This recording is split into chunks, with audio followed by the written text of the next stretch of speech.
My aspirations as a child, I knew what I wanted to do as a career. I wanted to teach. I was interested in other parts of the world, but I grew up in a time of the Cold War and with the threat of nuclear weapons. So I also wanted to do something about world peace. And I think that, for people growing up now, what would I say, that you never know what the future is going to bring.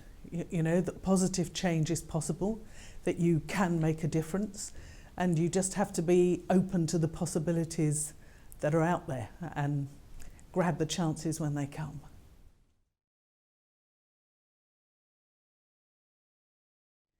I think in terms of looking to reach every single last child, we have to tackle poverty.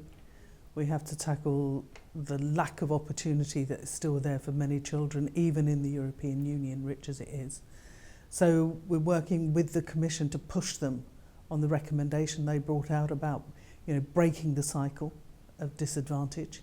And I think there's a lot we can do to really develop a social Europe that really does try and link with children's lives so that they have adequate housing, they have decent education, they have a chance.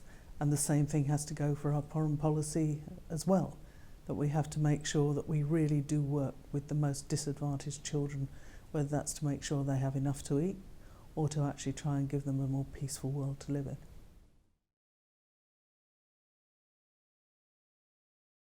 Well, I think the founding of Save the Children shows the value of non-violent direct action at times, that it's not just about sitting in rooms, it's about getting out there and doing something. And I think when we look at what's happening to so many children now who are fleeing conflict, where the European Union can't guarantee their safety, can't even guarantee enough of them, enough to eat, where we have children being born stateless still within the European Union, I think there's a lot that we can still be doing here, and that we hear people talking about charity begins at home. Well, yes, it does, but it doesn't have to end there. We need to be working on a basis of rights to ensure that we are not leaving out, quite deliberately and cold-bloodedly in many ways, I think, some of the most vulnerable people in our world.